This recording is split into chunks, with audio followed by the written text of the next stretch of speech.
what I wanted to do to start was to stand up and hold hands in a circle to start it. A little funny around the table. Feel the contact of your feet with your shoes and with the earth.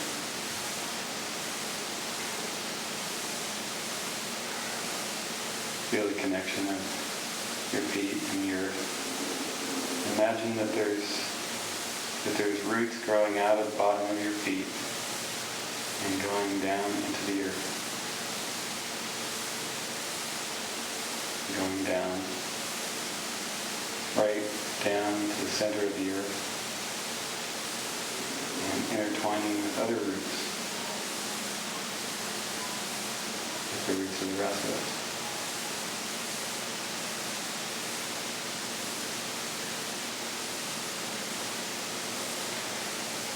And bring your attention to rest on your heart region. Be aware of the feelings there.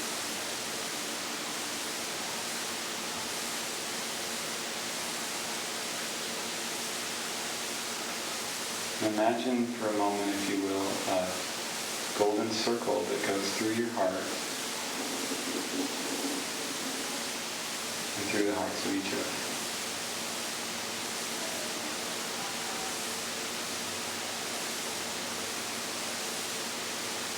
And now keeping that golden circle in your awareness, become aware of the purpose that brought you here tonight.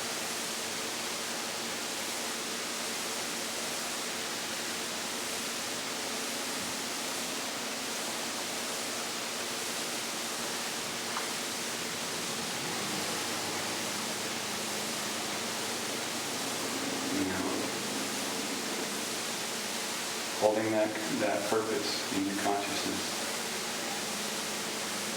Open your eyes.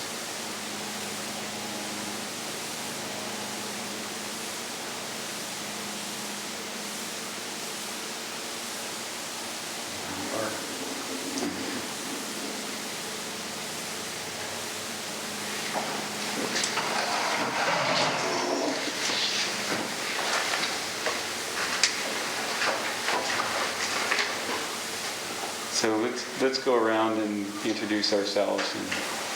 And as you say your name, and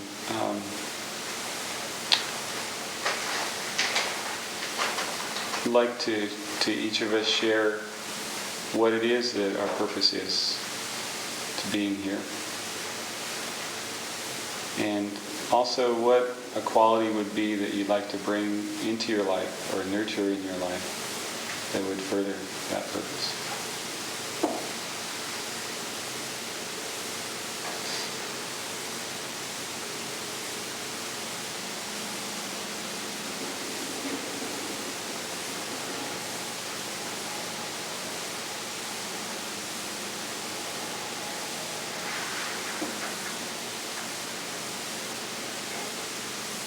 Anyone want to start?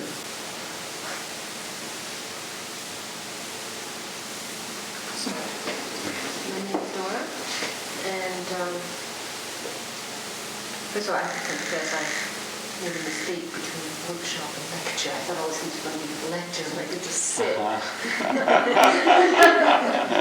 And here you are starting. So I'm a bit, I'm getting better. It's about my third workshop. So not quite as passive as I planned on being. What interests me in this particular workshop in particular is I tend to feel very helpless about the things that happen in the news and things that I don't like. On the other hand, I feel like I don't agree with half of the protests. I don't agree with the way things are being protested. But on the other hand, I am unable to offer an alternative. I think a lot of the protests are ineffectual. Some I question their sincerity. And I feel like I'm basically hot air a lot of times. But on the other hand, I don't agree with what they're protesting against. I would like out of this course to get some power in myself and some direction so that I can take some of my energy and use it constructively instead of just sitting on the sideline. Lead us in today's workshop, and I'll just share with you guys. Thanks. Good afternoon and welcome. The main reason that we're doing this workshop on the regional effects of apartheid is that we're aware that in Canada many people these days are concerned about what's going on in South Africa. And what we became aware of during 2 years of living in Mozambique as QSO volunteers was that the effects of apartheid are not confined only within the borders of South Africa, and that in fact the South African government has very clear policies and strategies that they put into place throughout the region that have quite devastating results. So we're quite concerned that people become more aware of that and understand that the impact of apartheid is broad and is terrible beyond the borders of South Africa. What we're going to cover in the workshop is, first of all, we'll look at the region that's involved, what the countries are, and what the relationships between the countries are. Then we'll look at what South Africa is doing, what destabilization is a common term that we hear, what destabilization means, why South Africa is doing it, what their justification is, and what the effects are on the countries where it's happening. We're going to focus particularly on Mozambique because that's the country that we're most familiar with, and it's also a key target of this destabilization policy. And lastly, we'll look on a somewhat more positive note at the response of the region to South Africa's actions and the kind of strategies that they're trying to develop in order to counteract destabilization. We have some resource materials here, some books, some things that we've used, and magazines that we find useful as well. We'll be taking a break later on, so if you want to have a look at them then. We also have a handout for you with some maps and some information, so don't feel pressed to get down every little bit of every number and every figure. We do have quite a lot to do, but we certainly invite your questions and concerns because we may assume that you know things that you don't know, so please feel free to interrupt and ask. Okay, great. Okay. We thought an interesting way to start, as Donna said, we feel that a lot of people don't know much about Southern Africa, and we thought maybe an important thing to point is within ourselves, what do we know and why don't we know about it? So we thought we'd start with a blank map rather than starting with information and let you fill in as best you can what's not on the map. And as we go through the various countries, we'll talk about various things related to each country.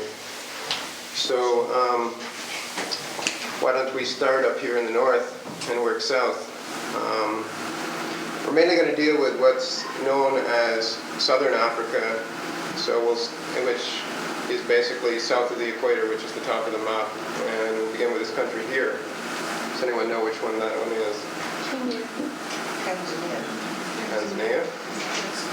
Okay, Kenya's the one just on the edge. Does anyone know when Tanzania became independent?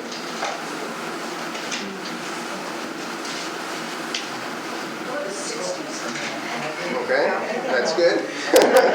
When it was no longer Tanganyika. Tanganyika, right. Tanganyika and Zanzibar, actually. Tanzania is actually a junction of two colonies.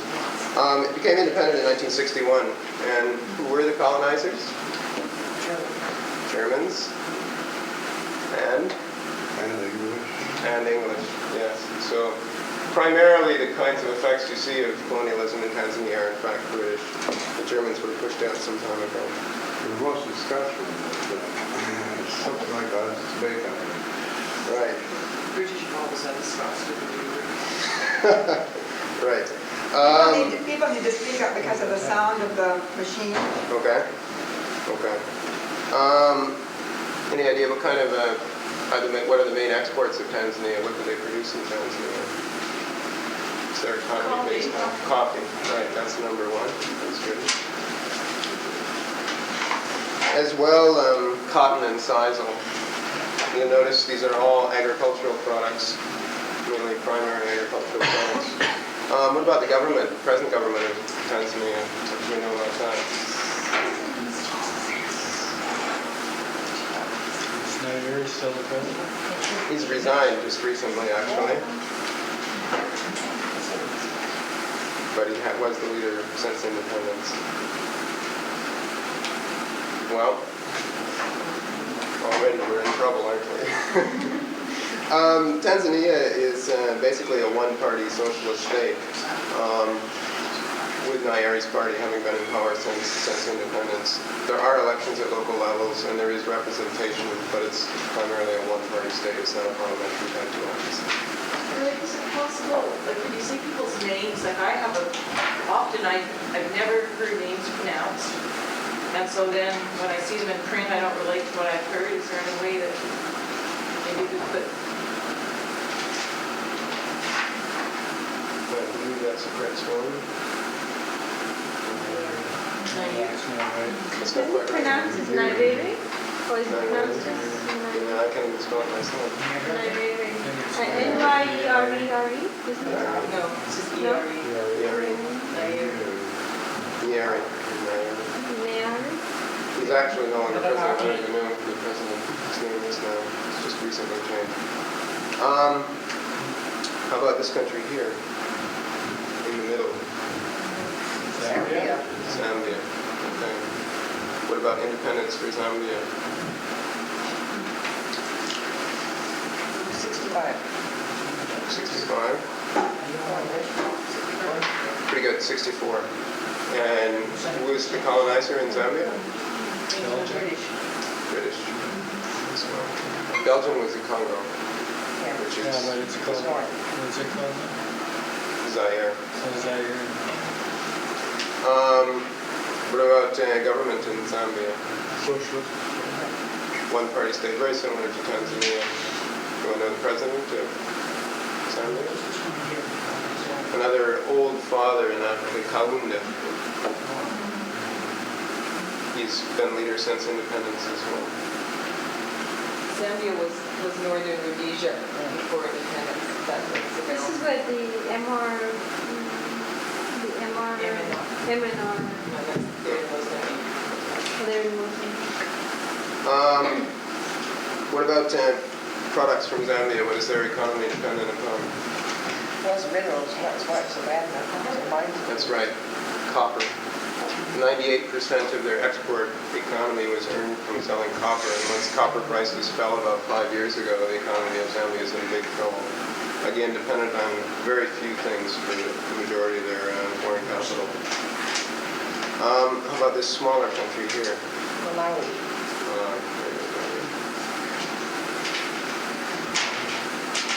How about government in Malawi? It's one party. Presbyterian. I must say, traveling. Banda. Banda is the president. Yes. He's president for like Yes. first and When you refer to Mr. Banda in public in Malawi, you have to refer to him as His Excellency Life President Dr. H.M. Kamuzu Banda. Whenever you see his name in print, that's the way it's referred to. What about his form of rule? Is he elected or whatever? Does anyone know? no, he's a sort of a benign dictator. Yeah, I'm not quite sure about the benign No, I part, know. the dictator part. But you can't say anything against the government there. Malawi is by far the most right-wing of all the countries in southern Africa, with the exception of South Africa. Malawi is the only African country who has full diplomatic relations with South Africa. They have allowed South Africa to use military bases in Malawi to attack Mozambique and other parts of southern Africa. So it's a bit of an unusual one. Do you know what products there are from Malawi? They have tea. Export of their tea. Tea and tobacco would be the major exports. I don't think they export, but certainly it's a very important commodity in Malawi. Tropical fish, yes. Anyone know when they were independent? 64 as well. Yeah. Where does the Zambezi River run under? Is that Lake Mass? Oh, well. No, The Zambezi runs something like this. out through Mozambique. Victoria Falls being right here. This is Lake Nyassa or Lake Malawi. Yeah. Okay, let's move on to another one. How about this country over here? Angola. Angola. What about the government in Angola? Socialist. Okay. Again, a one-party state, but very much to the left. Wouldn't it be Socialist. better to describe that government and others as left of center Marxist? I think Angola, you could probably use the term Marxist. I'm not sure for Zambia or Tanzania if that would be appropriate, but certainly in Angola. Does anyone know when Angola was independent and who colonized them? Portuguese, right. 75. Portuguese colonies were a bit different than the British colonies. Rather than winning independence individually, Portuguese colonies became independent when there was an overthrow of the dictatorship in Portugal, and subsequent to that, all the colonies were freed. So that's a good picture. Products from Angola? Oil. That's, again, accounts for something like 70% of their foreign exchange. Petroleum, as well as diamonds, too. How about this one here? Zimbabwe. Zimbabwe. What was that used to be called? Southern Rhodesia. Southern Rhodesia. Right. Independence? 1980, right. The end of the Rhodesian War. Present day government? One party socialist. Not They exactly. have two, well, no, they do have what's his name? They have. By the rules of That's right, they do have two. by the rules of independence, they are still presently a parliamentary system. There is Right. discussion of it becoming a one-party state, but the accords that were signed at independence required that Zimbabwe remain a parliamentary democracy for some time. I believe it was for must be 7 years because I think it ends this year. Products from Zimbabwe? Minerals of all sorts. Tobacco, certainly, Tobacco. and minerals. And coffee. Some coffee. I don't think it's a major export. And meat. There's a lot of meat. They ship out. Some meat as well as cotton is probably larger export. Agricultural products and minerals. What about this country here? Mozambique. Independence? Same time as Angola, 1975. And colony of Portugal as well. About the government today? It's socialist. Socialist, Marxist, probably, I think you'd be safe to say, one-party state. Again, both Angola and Mozambique are what they call democratic centralism, which means that you do have elections within the party, and there are elections at the local level. So it's not, you can't necessarily say, because it's Marxist, it's undemocratic. It's just a different form of democracy, a bit different than what we've been considering here. Who's the leader? The leader was Samora Machel, and it's now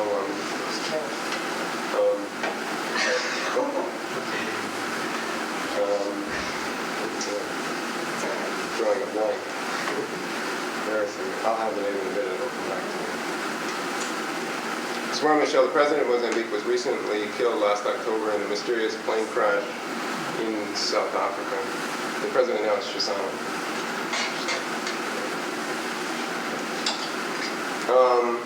Products from Mozambique? The largest export is cashews. The world's largest producer of cashews, at least they were. As well, some fish, cotton, and sugar as well. There is mineral potential, but most of it's undeveloped at the moment. Greg, the larger used to be Madagascar, Apartheid. No, it's not. It's off the coast, and it's still Madagascar, or the name changes. the Malagasy Republic. Yeah, it's an independent country. Former French colony. How about this one here?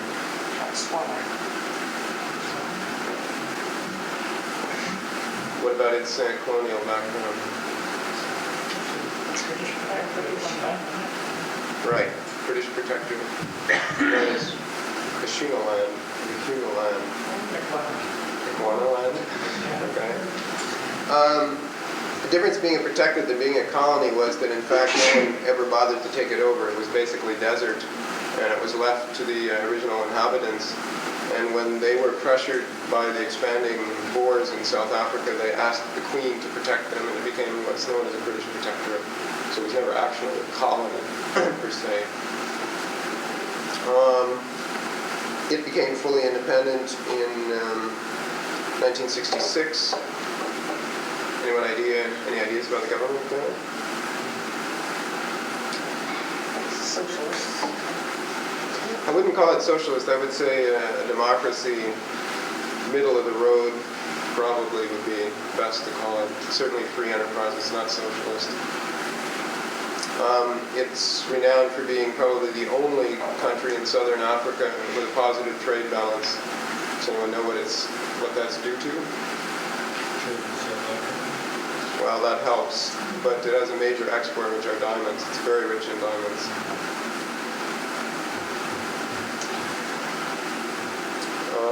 It also exports beef, large amounts of beef, and some other minerals as well. It's actually recently trying to diversify its economy, producing more beef, which it sells to the EEC. How about this small country down here, between Mozambique and the large one? Swaziland? Or the other one was Swaziland? Swaziland. Yeah. Does anyone know the history of Swaziland in terms of colonialization?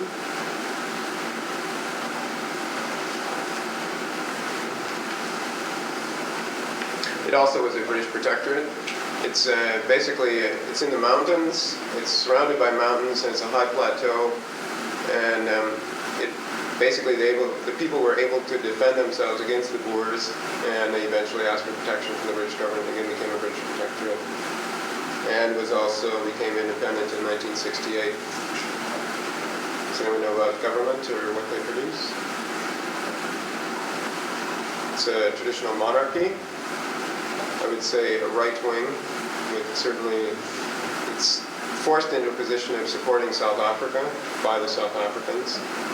It's virtually completely dependent on South Africa. And it has large forestry investment, large plantations of pine, exports pulpwood to South Africa. How about this one here? Lesotho. The old Orange Free State? No, it's not the Orange Free State. It's almost identical in a sense to Swaziland. High plateau, surrounded by mountains, extremely poor, and again was a British protectorate.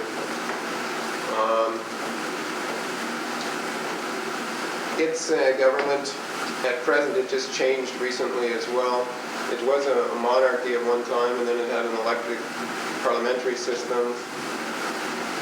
And most recently, following pressure from South Africa, there was a military takeover, and I would say it's a right-wing dictatorship under pressure from South Africa as well. Its primary export, it produces virtually nothing, no food. It's basically a high-elevation wasteland other than maybe 5% of the country. It exports labor to South Africa. How large is this country? So let me check this right now. Excuse me, off the top of my head. 1.5 million. Fairly large. When was the recent change of government? It's, I would say, a military dictatorship. When did it take place? When did it take place? It was January or February of 1986. February of 86.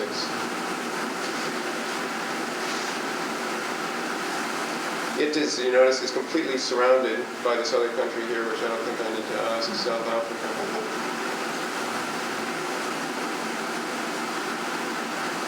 Okay, how about this country over here? Namibia. Otherwise known, if you're in South Africa, known as Southwest Africa. Does anyone know its present status and history? It's recognized by the UN. It was established as a country of South Africa after the war. Basically German Southwest Africa. German Southwest Africa, German colony, and basically now I would say it's a colony of South Africa, illegally.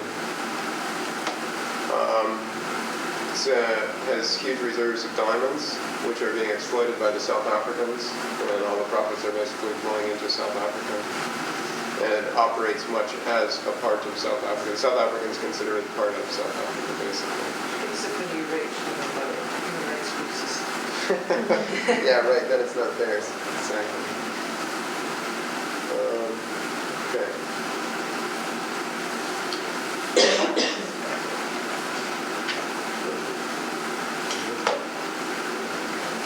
Question? Yes. You haven't mentioned the racial characteristics of the government systems. In contrast to South Africa, are we justified in assuming that they are more indigenous to black populations? Okay, with the exception of Namibia and South Africa, all these are what one would say are black-ruled or majority-ruled countries in Southern Africa. In the case of Mozambique in particular, where we've had most experience, it is completely non-racial society. It's quite amazing contrast to being in Mozambique versus being in the ex-British colonies, particularly Zimbabwe. In terms of legal representation, it's equal across the board in all these countries with the exception of South Africa and Namibia. There certainly are, in Zimbabwe, there's a lot of Rhodesians who've chosen to stay, and some of them hold very racist views, but within the structure of the country, that's not acceptable, but it's still there. Somewhat like being in the South of the U.S. Yeah, I don't know what else I think I would say. There's just one other thing I wanted to talk about in terms of a regional makeup and introduce that. As you noted, as we went through this, these countries have quite different histories in terms of colonialism, and the colonial histories are incredibly important to the present-day status of these countries. As an example, in Mozambique, rather than having direct phone links with other parts of Africa, the phone lines go to Portugal and come back to Mozambique. I mean, those are the kinds of legacies that exist because of colonialism, and the fact is that these boundaries make no sense whatsoever from a geographic or from a cultural point of view. As for instance, a main tribe in Zimbabwe, the Shona, cover about 2/3 of the country, and as well as the central portion of Mozambique, which would be a much more reasonable kind of boundary to draw from the point of view of language and culture. But in fact, we have a boundary going right through the middle of it. In Zimbabwe, lumps the Navili along with the Shona. And that's quite typical throughout this whole area. Same in northern Mozambique and Tanzania. So what has happened since independence? In 1980, there was a movement to form an organization which would, a regional organization to attempt to overcome these sorts of things. And we'll speak more about this organization, so I just want to point out what it is and where it exists. It's called SADC, Southern African Development Coordination Conference. And it involves all the majority-ruled states in Southern Africa, so with the exception of Namibia and South Africa. And its primary objectives were to enhance cooperation among countries in Southern Africa, to attempt to integrate their economies, to integrate communication, transport, and as well to break some of the dependence on South Africa, which Donna was speaking more of. Is Malawi a member of that conference? Yeah, sorry. Malawi is a member of the conference, as well as Swaziland and Lesotho. I believe somewhat reluctantly at the outset. But you'll notice Malawi, as well as Zambia, Zimbabwe, and Botswana are completely dependent on access to the coast, and they're surrounded by the other members, so they saw the writing on the wall in the long term that their hope was to join something like that. And so South Africa has used the infrastructure, the transportation infrastructure that exists to exert pressure on a number of these nations during the past several years, and forced some concessions, I guess, from Mozambique and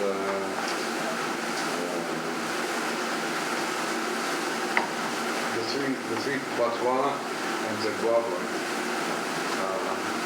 because of the fact that they were landlocked. Yes. We're going to speak directly about that in just a minute.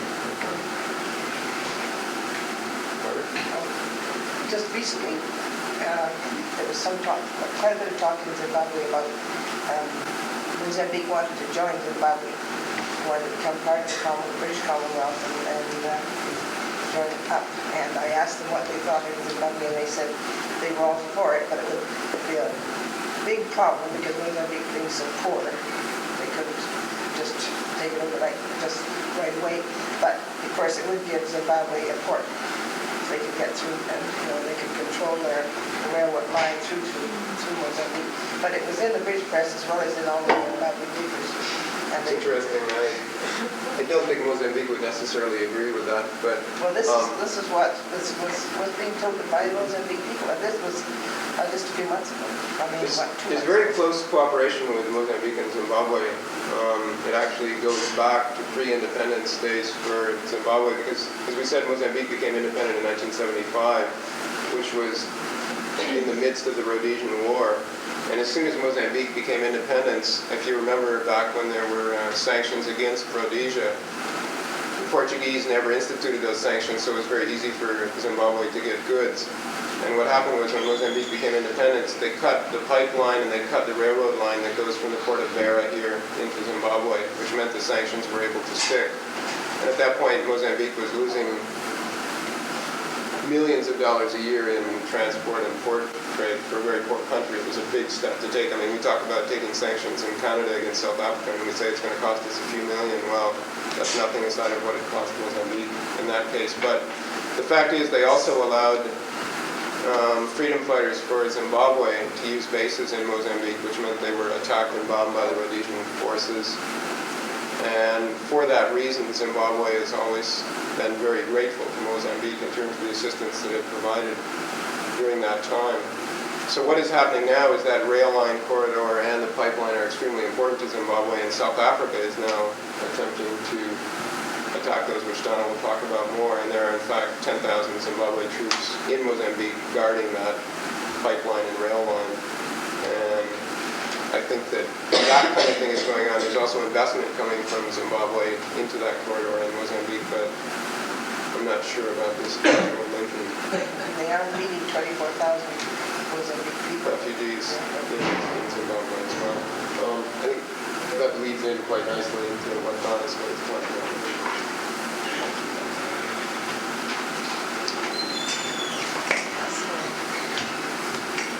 So what I'm going to look at now is destabilization and what that means in the region. Now that you've survived your geography lesson. This policy of destabilization is fairly new. It's about 10 years old. And the reason that South Africa instigated it was because they looked north and they saw a lot of countries becoming independent, and these countries were going bad. They were choosing socialist governments and majority rule black governments. And this was very threatening to South Africa. As the foreign minister put it in 1977, and I quote, "Like creeping lava and suffocating gas, the menacing hegemony of Russia is spreading over this planet." So what they saw was just this communist wave pouring down that was going to engulf them, and they felt very threatened. That's the same kind of words that Reagan uses for Nicaragua. Isn't that amazing? Yeah, there's a lot of parallels. They might have the same ghostwriter. Yeah. So the government then in the late 70s, with the advice of the military and also with advice from the government of Israel, which is an interesting connection too, devised a plan called the Total Strategy. And its objective basically was to defend South Africa, defend apartheid, defend white rule in the country. And it also meant that they wanted to continue to strengthen and increase, if possible, the domination that they exerted over the region, the economic control that they had, and that they felt was now very threatened because it was based on colonial relationships, and now suddenly these countries were choosing their own destinies, and South Africa went, ooh, we're going to lose all of the benefits that we've gained from the region. So the total strategy had both domestic and foreign policies. The domestic ones were moderately reformist and made some cosmetic changes to apartheid. But the regional policy was very hard line, very hard. And what it was this thing called destabilization. And the idea of destabilization was simply to destabilize the neighboring countries in order to maintain the control and power that South Africa has. So we can say that South Africa uses three methods of destabilization. The first one is direct political intervention, where they simply build on any kind of differences or rivalries that exist in a country, whether they're based on opposition to government policies or whether they're rooted in tribal differences or whatever. And they simply go in and use those to disrupt the country. As an example, in Lesotho, in 1984, the South African foreign minister met with opposition leaders from Lesotho and offered them money and organizational assistance if they would form an opposition party, because the South African government didn't like the Lesotho government's position on apartheid at that time. They thought they were getting a little bit unfriendly. And so they intervened politically to have an opposition party formed. That opposition party attempted to stage a coup, which failed. And the leaders of those parties fled to South Africa and now are being funded to organize the Lesotho Liberation Army, which is another step. So it's political intervention, and later we'll see that another method is military. It would be kind of like the government of France making a deal with the Premier of Quebec, saying, here, we'll give you money, we'll help you organize to stir things up in Canada. That kind of political intervention. A second method are economic measures. Because of the transportation network that exists, South Africa can very easily control transport in and out of the various countries and control the imports and exports of the neighboring states. Again, Lesotho offers an example. Because it's surrounded by South Africa, it's extremely vulnerable to that kind of economic measure. Normally, Lesotho buys all of its oil from South Africa. A few years ago, it was offered a donation of oil by a foreign nation, which was great, and they eagerly accepted. The only problem was South African Railways refused to transport it. So there was no way that Lesothos would get that donated fuel. And so they continued to buy from South Africa. There are hundreds of examples. That's the kind of tactic. A second economic measure is to restrict migrant labor. Traditionally, thousands of workers from the whole region have traveled to South Africa to work in the mines. And in recent years, South Africa has cut back the numbers of migrant laborers that are allowed to enter the country. This is devastating for those workers, but also for the countries, the governments in the countries that they come from, because they rely on those wages as an important source of hard currency and foreign exchange coming into their countries. Mozambique, for example, earns more via those wages of its migrant laborers than it does from its major export, cashews. So it's a major source of income to them. South Africa's cutting it away. A third type of measure are military ones.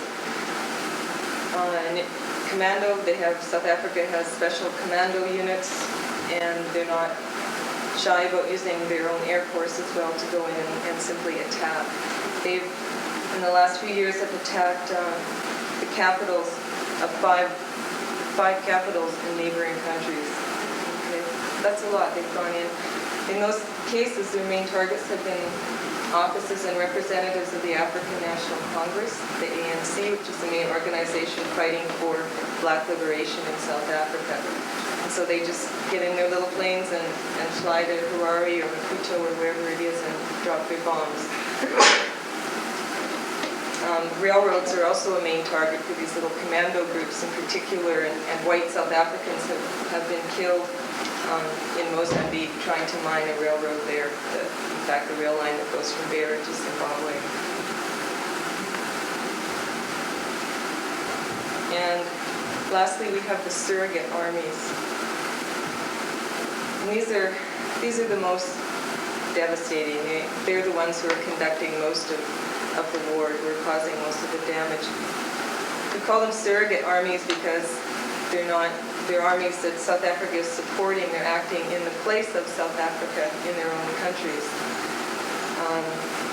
South Africa is sponsoring these kind of sort of substitute armies in 4 of the neighboring states. And we'll look at them in a minute.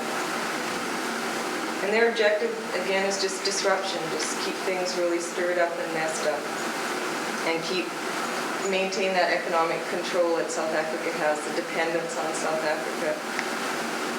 One example in Mozambique is that they used to be a net exporter of cement. And in the last 6 years, sabotage of the rail line between the cement factories and the limestone quarries has meant that Mozambique is now an importer of cement. They're no longer able to produce cement. And the countries who used to buy from Mozambique are now buying from South Africa. So South Africa wins all around. They wreck Mozambique because they're losing that income from their exports, and they're gaining customers for their own products.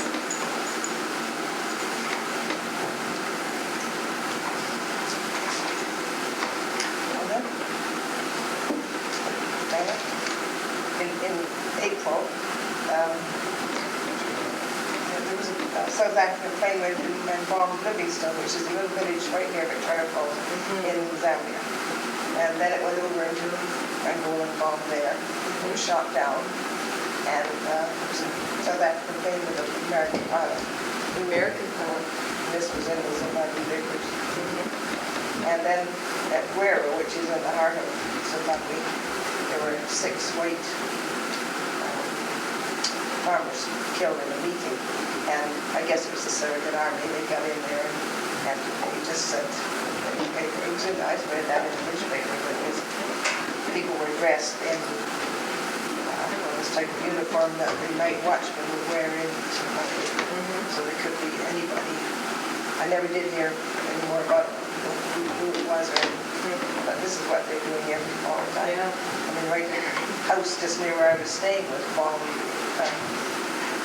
not from the air, but they came in and set bombs in the place and in the apartment. It's outrageous intrusion to other countries. So this overhead shows basically what I've just been describing. These little blue triangles are the surrogate armies in countries. So in Mozambique we have the so-called Mozambique National Resistance, the MNR, which you'll be hearing much more about. And the Lesotho Liberation Army, again, I referred to that earlier. In Angola, it's UNITA, which is sort of a remnant from the independent war, in the War of Independence from Angola, and South Africa has continued to support them. And in Zimbabwe, they work with the dissidents there from the ZAPU party. And then the other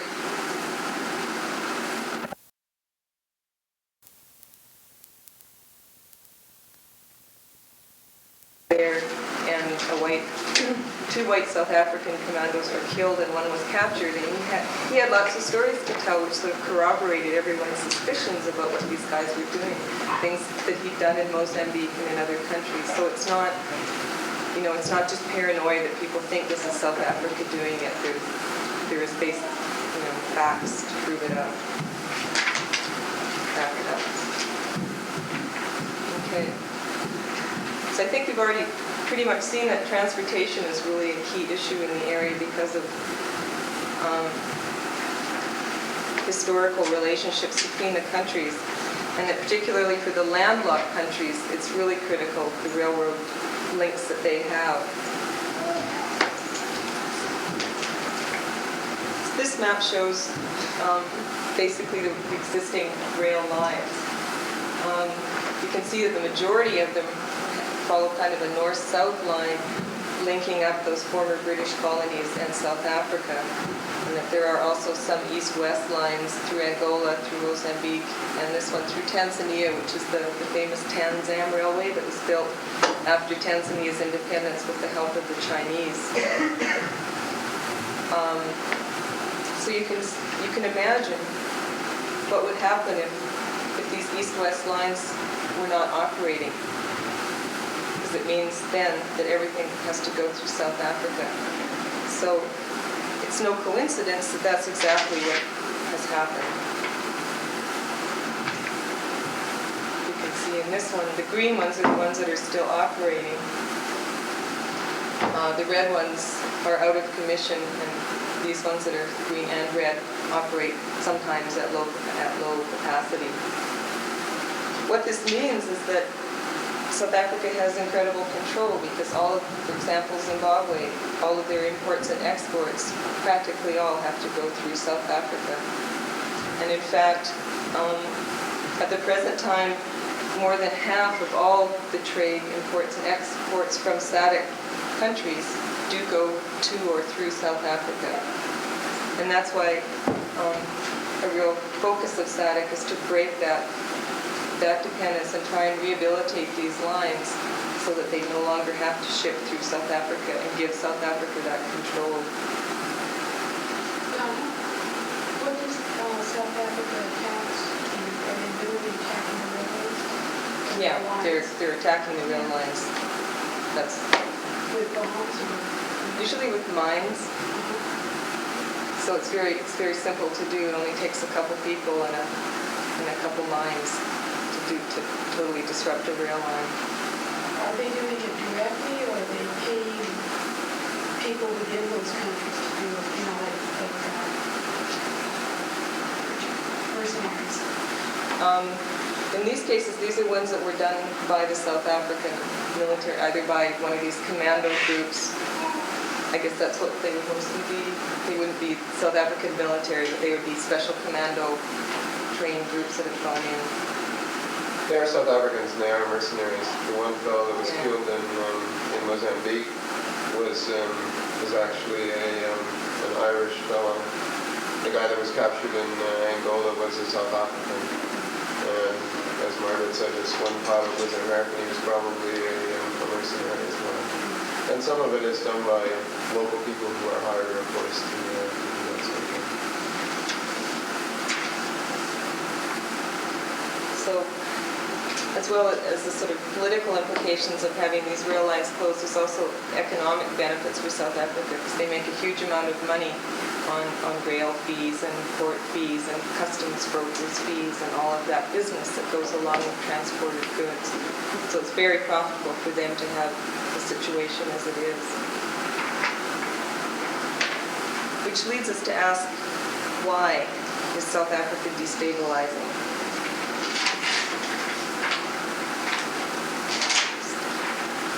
Again, we can simplify by saying that there are three reasons. The first one, as I mentioned before, is to strengthen their economic dominance in the region.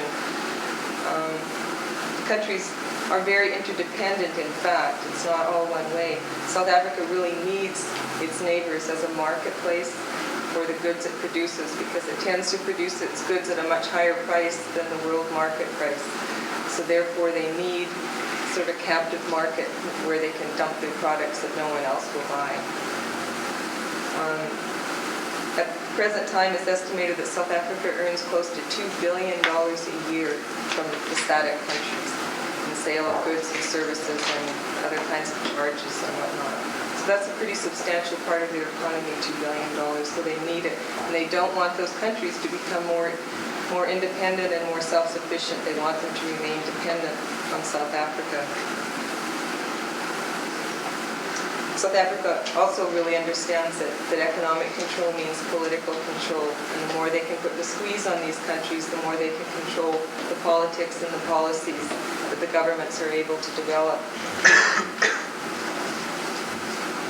Secondly, South Africa wants to prevent support to the liberation movements, in particular the ANC and SWAPO, SWAPO being the one that's fighting for freedom in Namibia. Because the neighboring states are generally black-ruled, of course they're inclined to support the ANC and SWAPO, whether it's simply permitting them to have a diplomatic mission in the country, as Mozambique now does, or whether they actually have refugee camps and training bases.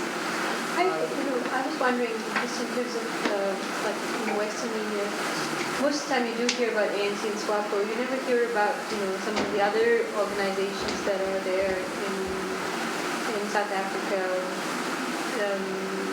Like there must be different kinds of groups, like other groups. One always hears about the ANC.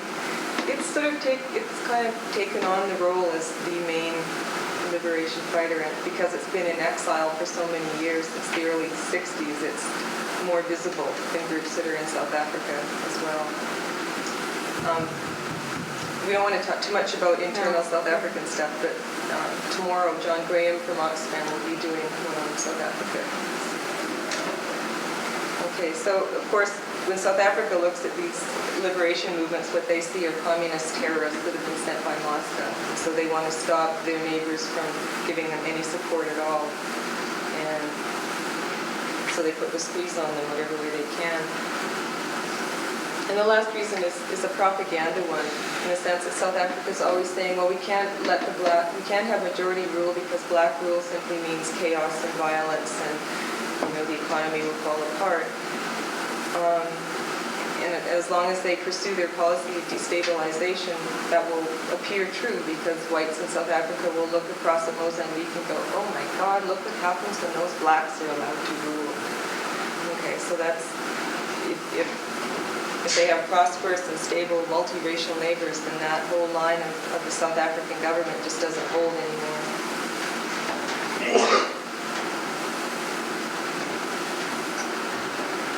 So these reasons that we've just gone through aren't usually the ones that South Africa gives for its policies. They talk more in terms of the communist threat, as I indicated earlier. They fear a total Marxist onslaught and a Moscow orchestrated plot to overthrow white rule. And they also say that anyone who criticizes South Africa is playing into the communist hands. 2 months ago, the defense minister said, I quote, "There are pro-Western groups that are confronted by Soviet expansionism in southern Africa that do not have the ability to survive on their own. Where such groups ask for South African assistance, it must be considered." What he was talking about were these surrogate armies, and what they're saying is, well, these are heroes. These are pro-Western people who are fighting Soviet expansionism. Of course, we must help. I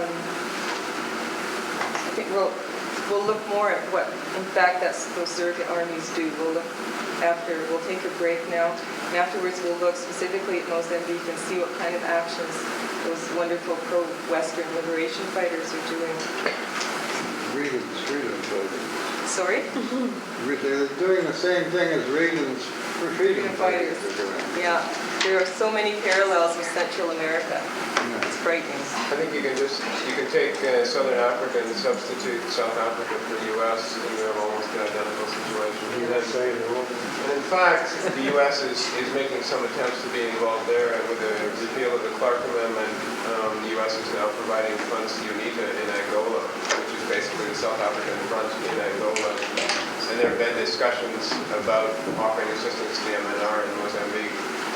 And, it's just scary to think about. On one hand, the U.S. will apply sanctions to South Africa, on the other hand, destroy the countries that are attempting to stop apartheid. I heard that there was a section of the Indian Air Force that had gone to Mozambique. I read that about 2 weeks ago in the paper, that to fight South African Air Force on the border. Who's Air Force again? Indian Air Force. India is, I haven't heard that specifically, but I know that India is providing gunboats along the coast to guard against South African submarines. South Africans will infiltrate their mercenaries and terrorist groups into Mozambique by submarine, and the India now has some gunboats So along the it's coast of constructive, Mozambique. like what they're doing is... The Indians, oh yeah, absolutely. In fact, Mozambique is receiving military assistance from a number of places. There are, as I said, troops from Zimbabwe. There are Tanzanian troops in Mozambique as well. And they've been offered military assistance from Nigeria. And the British, believe it or not, are training Mozambican military officers in Zimbabwe as well. I know. And the U.S. has at one time offered non-lethal military aid in the form of uniforms and whatnot, which is completely makes no sense. There's a substantial amount of military assistance from the Soviet Union in Mozambique. There are no fighters, but there are assistance and training going on. This article specifically mentioned the fighters, Air Force. Okay. Have a coffee and then we're going to coffee and a stretch. This show in terms of videos is, some of you may have seen one or both of these before, but even if you have, I think it's worth watching it again in the context of what we're doing. One is a part of a journal program that was on a few months ago on Mozambique, and the second one is a portion of one that was done on the Fifth Estate. And both of these are taped in Mozambique with interviews of various people, as well as some footage of actually the MNR and some of this destabilization that's going on in Mozambique. And I think both of them give a very vivid picture of what's happening in Mozambique. And it's one thing to sit here in a comfortable basement in Nelson, BC and talk about destabilization, and it doesn't have much reality. But try and look at it from the perspective of the Mozambicans who are portrayed in this film and what's happening to them and what it means to their lives. And I think it'll give you quite a different meaning to that word. So we'll have some discussion at the end of it. It's possible to stop it if somebody has a really pressing question, but we will have time to discuss at the end as well. Could I just make an announcement? Read that. I was talking to John Graham. He's brought a video on Mozambique as well. So we'll show that tomorrow, I think. I actually have some other footage that's on these tapes that could be made available as well. So if people are interested, maybe they can in other things, come and yeah. talk to me. We can see. Okay?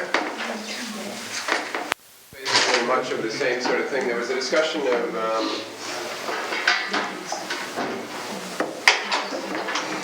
some more information regarding the role of South Africa in the war in Mozambique, as well as some discussion of Samora Machel's death. He's the former president of Mozambique who mysteriously died in South Africa. As well, there was some footage of the MNR actually, some footage they had taken themselves of blowing up factories in Mozambique, and I think from what you've seen in this one, it's pretty obvious what's going on. There's also discussion of the fact that the war combined with the drought in Mozambique has resulted in 2 million refugees, some of them, as Margaret said, in Zimbabwe, some in Malawi, some actually going to South Africa, and a lot of them just moving from one place to another in Mozambique. And as was pointed out in this one, there's a tremendous connection between the war and the drought and other natural calamities, as well as the drought. In the last 3 years, Mozambique has also had a major flood and major storms as well. As for example, while we were living in Maputo, there was continually attacks on the power lines. The power lines which serve Maputo, the capital of Mozambique, actually come from South Africa. And just across, as they crossed the South African border, they were always being blown up.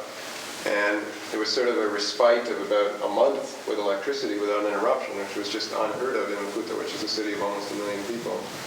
And then all at once there was this major storm came through and blew down, a freak hurricane-like storm blew down 29 pylons. So just sort of the combination of one thing after another is quite phenomenal. And the fact is what the war connected with the drought has done is, as the man said in the film, was the drought was bad, but the war is what really created the deaths, because what they did is they stopped the relief from coming into the drought-prone areas.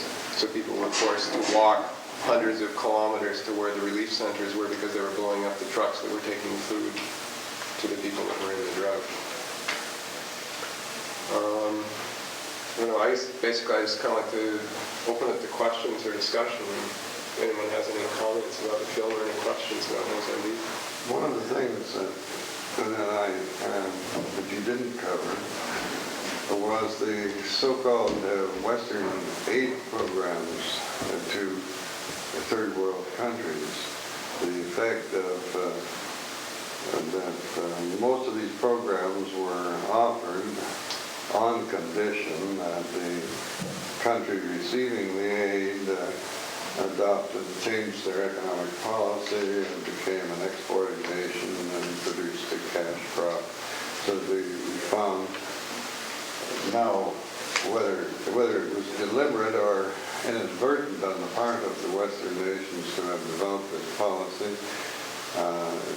is not the question, but the results.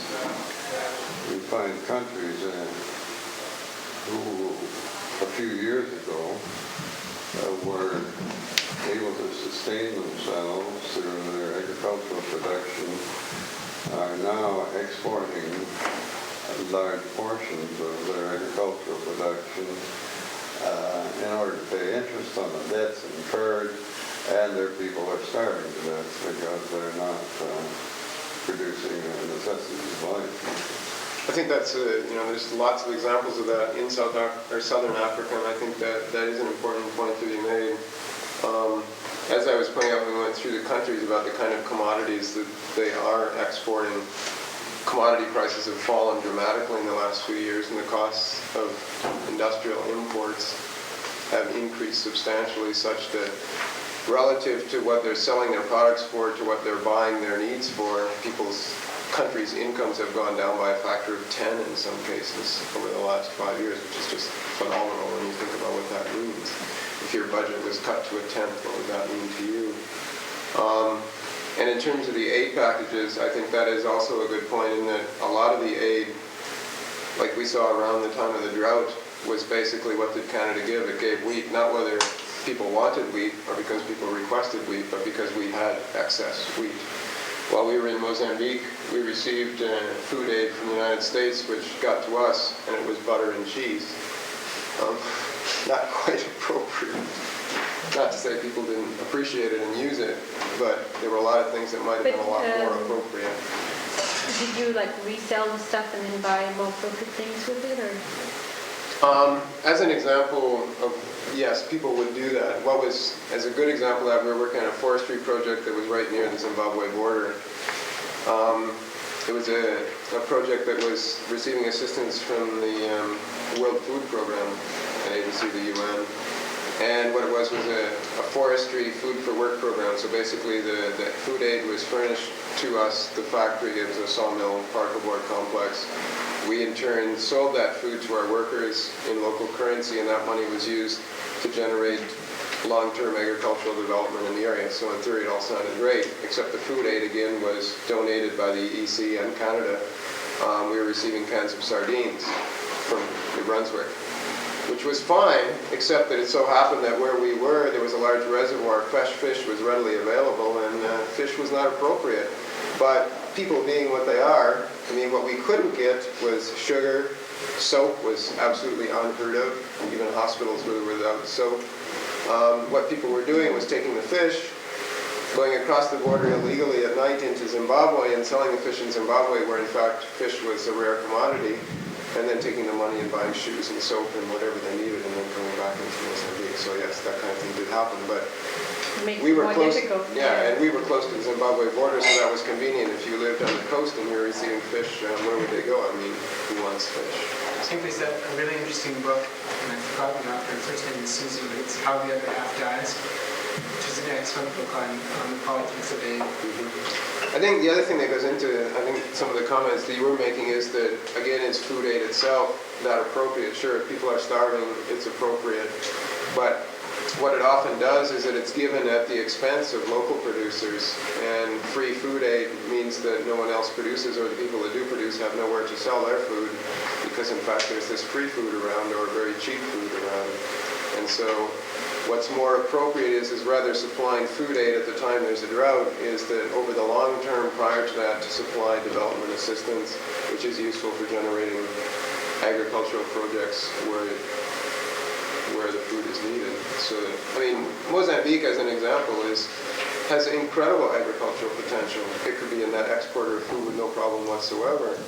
But food production, in fact, in Mozambique has been suppressed since the late 1800s. What the Portuguese did was that they wanted to generate mainly cotton to send to Portugal to run through their inefficient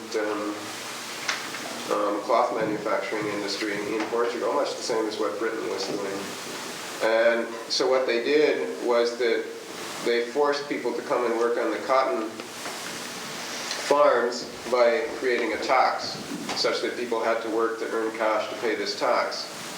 And in order that they could work as much as possible, they started introducing crops which were very easy to grow, such as mandioca or cassava, what's their English name, tapioca, I guess, which is something that is very high in carbohydrates and very easy to grow, such that people got enough to live on, but they were able to put all their working hours into the cotton fields rather than having to go off and grow their own food, because in fact they were growing this food that was insufficient. And also the best agricultural lands, which traditionally were used to grow food, went into cash crops such as cotton and other things.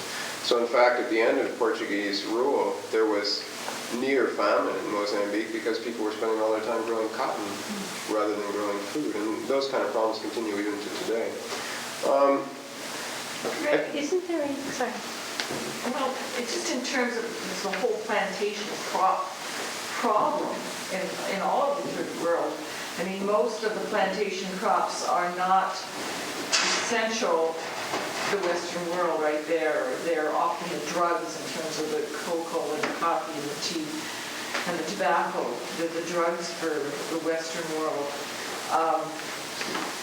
And, you know, in terms of people eliminating them, you know, as a move to, you know, cut down on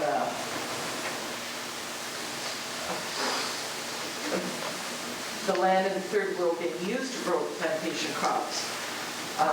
It obviously would have to be much more of a mass movement than there is now in that regard. But what happens, I mean, what third world country wants to lose their plantation crops right now? I mean, is that sort of, do you know, for instance, in Southern Africa, are there any other countries that have positive programs to try and eliminate those plantation crops for food production for themselves, in terms of reclaiming their best lands? And I think the problem with that is that they're dependent on those export crops for importing other things that are needed until they can substitute export earning power, or in fact the commodity prices on those crops return to what would be considered more normal levels. They don't really have an option. They're caught. I mean, you cut off your right to save your life. It's What about, I mean, you know, for example, you're giving all these examples of inappropriate forms of aid. There seems to be a very strong information gap between what is necessary and the people who are willing to give or want to give, or the generating of programs. Do you think it's planned, that it's inappropriate, or... I don't know if I should answer that. Okay, go ahead. I'm just guessing. I have no knowledge base, but it's, I mean, it seems to me when that kind of giving takes place, what's given is what's in surplus.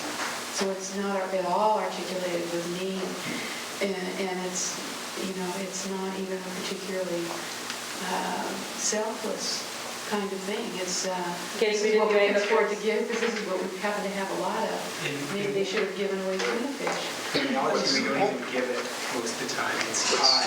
Yeah, the official term for that is supply-driven aid.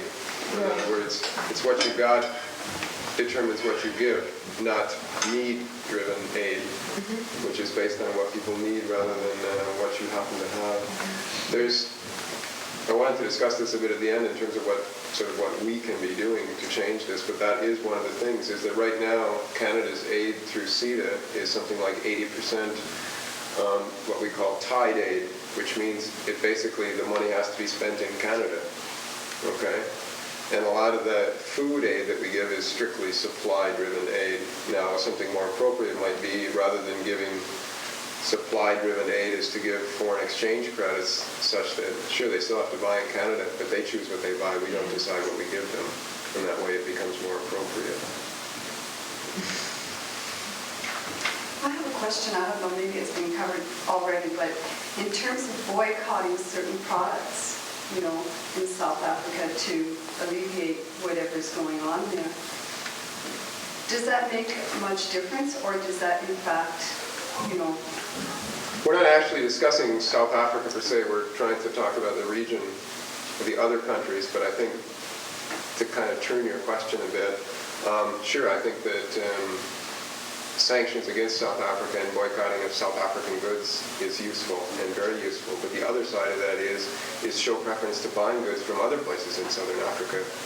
As for instance, when you go to choose your thongs down here at Shoppers Drug Mart, they had 3 brands, and one was made in Zimbabwe. Well, buy the ones in Zimbabwe. That may be more important than not buying something from South Africa. Okay, encourage trade between Canada and places that need to develop an economy. I'd just like to mention another group that does bridgehead trading, which brings in coffee and other things. Representative Nelson now? Yes. St. Paul's Trinity. Correct. It's going to be available over weekend for the ecumenical. Basically saying St. Paul's Trinity and you can get it any money more churches over between now and the reason I raised this question in the first place I felt it was very important that nobody go away from this seminar with the thought in mind that Canada, through CETA, was making a tremendous contribution toward foreign aid.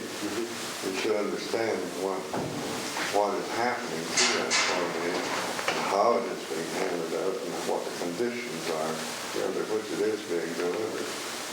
I'm going to discuss a little bit more of that on the end. And that was what I thought that maybe the people here and the people in Canada generally could do, would be to redefine the functions and the criteria by which foreign aid is administered through CETA. Yeah, I think that's a very important thing that Canadians can do.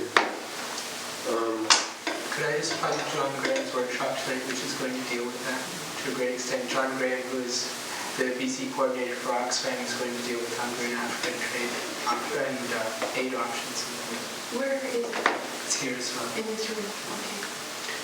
I think that also, just as one little aside to that, there was some comment made in this video, very biased, I would say, stating that Mozambique began with a Marxist ideology and in fact made some decisions along that Marxist ideology which were a disaster. I think that you have to look at aid that's coming from anywhere in the world, and it often comes through the eyes of the giver rather than being generated from the needs of the receiver. And as per example in Mozambique, there was basically a clear cutoff of aid from the West at independence because Portugal was a member of NATO. Portugal had been supported during the wars for independence against the colonies. Colonies became free. They tended to be left-leaning, mainly because most of their aid had come from the left because the West refused to support them.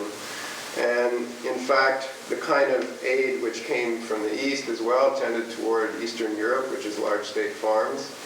And that was the kind of agricultural aid which was offered to Mozambique. As much as right now the United States is giving agricultural aid to Mozambique with a retainer on it, this can only be used by private farmers who have in excess of, I believe, 100 acres of land or something like that.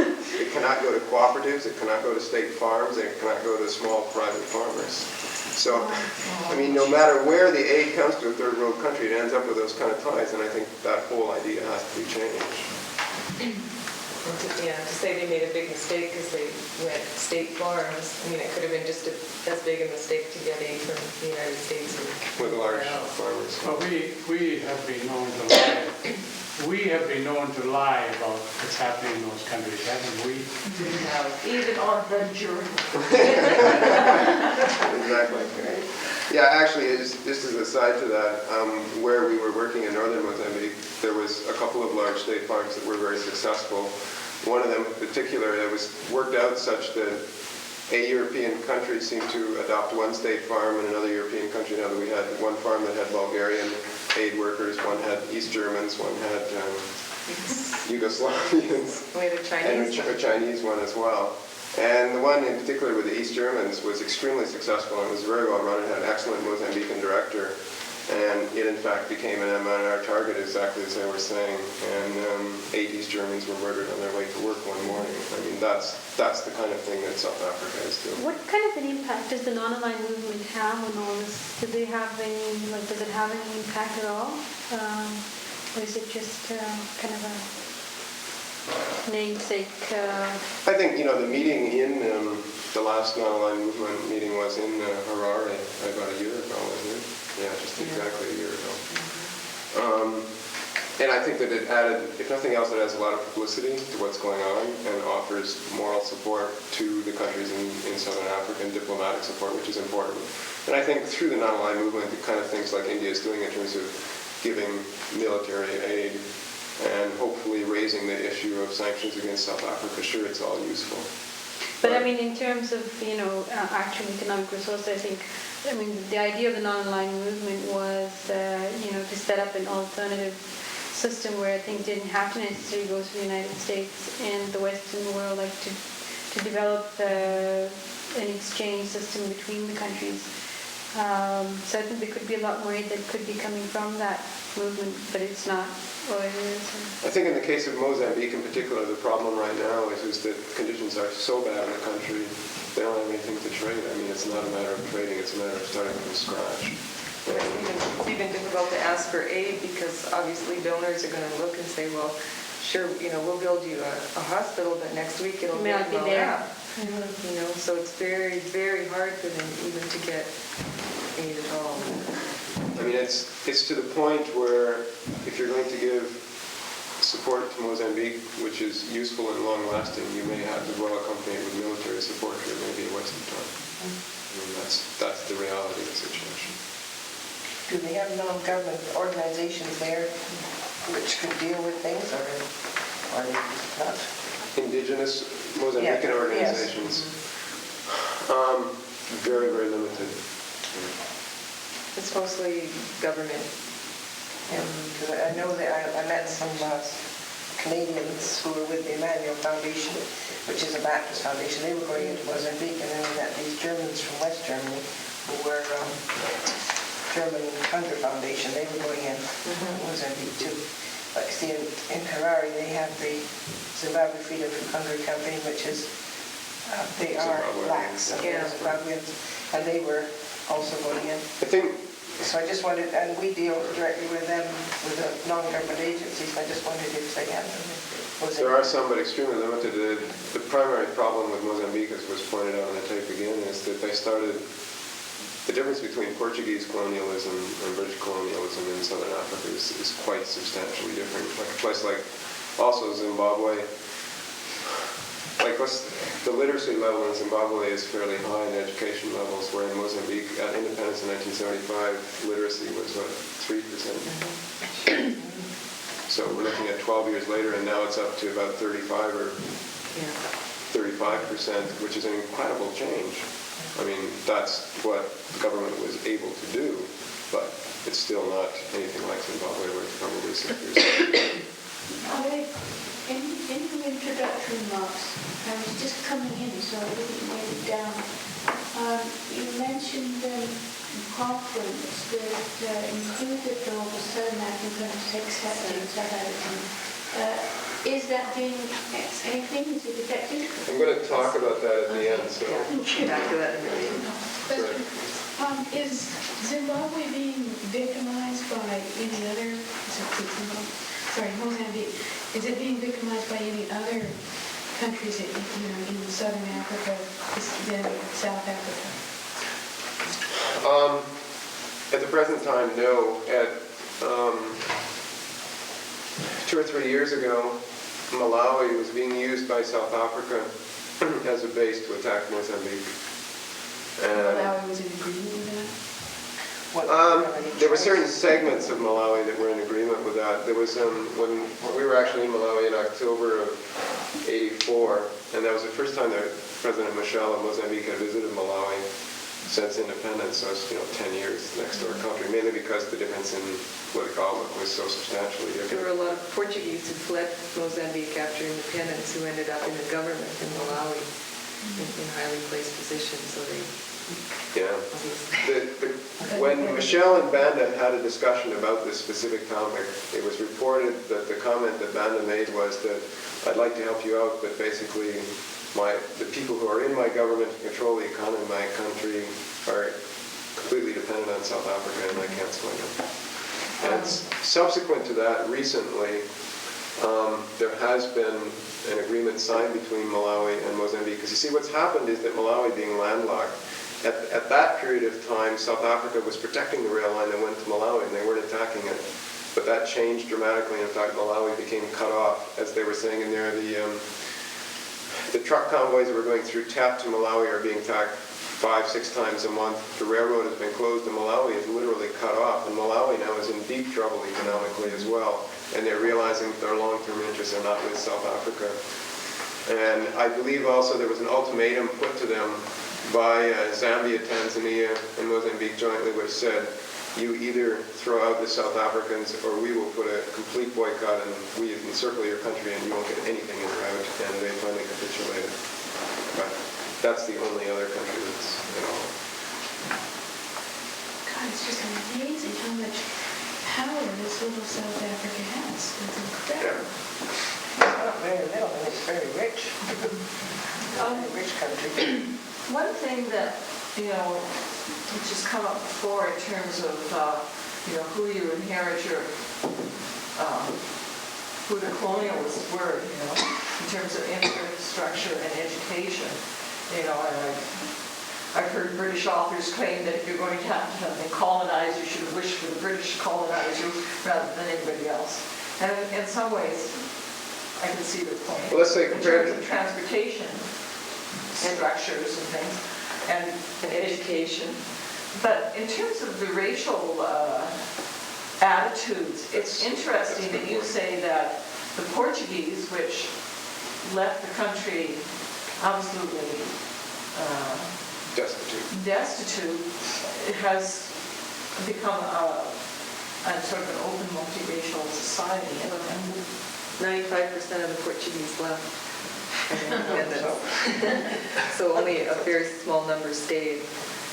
But still, the government's policy very clearly is against any sort of racism. One of the ministers that was interviewed on was obviously Portuguese.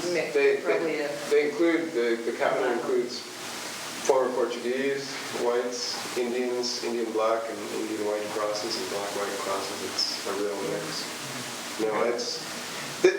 In general, the Portuguese, they themselves portrayed themselves as being non-racist, and I don't think that was absolutely true. They certainly treated the Mozambicans horribly, but it maybe was not so much on a racial point of view as an economic one. And I would have, in general, what I've heard from other people in Portuguese colonies is the racism isn't as blatant as well.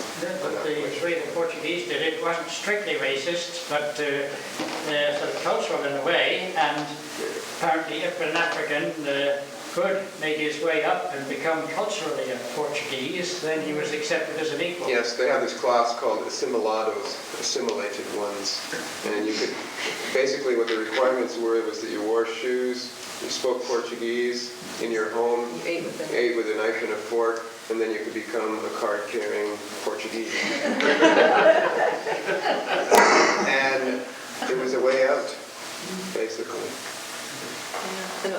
the people who are in leadership positions now were these assimilated people because they were the ones who had better access to education and generally better background.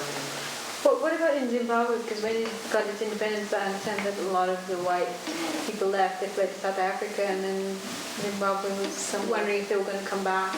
A lot of them are coming back now because back. South Africa is even worse than Zimbabwe. Yeah. Well, I had an interesting experience on the street. Of course, I was there working with the blacks, and some of the people knew that. And so anyway, this woman appeared from nowhere. She didn't know who I was or anything about me. But she saw me speaking to some black children, and she came over and she said that she had come to Zimbabwe 50 years ago from England, and she was a widow. Her husband had left her quite well off, so she could travel a great deal. But she stayed in Zimbabwe because she liked it, and of course she had much cheaper living there than in England. And then she said to me, "Of course you know what's going to happen." She said, "Now that the blacks have taken over," she said, "they just haven't got it up here." And I said, "Oh," and she said, "No. And you know what? When they make a horrible mess of the country, the Russians are coming in and taking it all over." And I said, "Oh, poor Russians." So they could have it done. And I'm really, in Zimbabwe, of all the two countries I've been in, it's really so well run and in such excellent condition. And I met government leaders who were, some were black and some white, and everybody got along famously in the medical profession, the same thing. And so it's just these, and then this hotel I was staying in was like a British, it was like an old English family hotel, just a small, quite, I mean, a couple hundred people there. And everybody, there were people from all over the world who were working there, such as like engineers from England who were helping the blacks with their meat refrigeration engineers and things like that. And there was a couple from Vancouver with the senior, what they call senior citizens who go out and stay in these countries, and they get free transport and free room and board, but they give their expertise to the country. He was with a mining outfit, things like that. But so these people, they were all very interested, but there were certain ones living there who were white, obviously British white Rhodesians, who resented anything to do.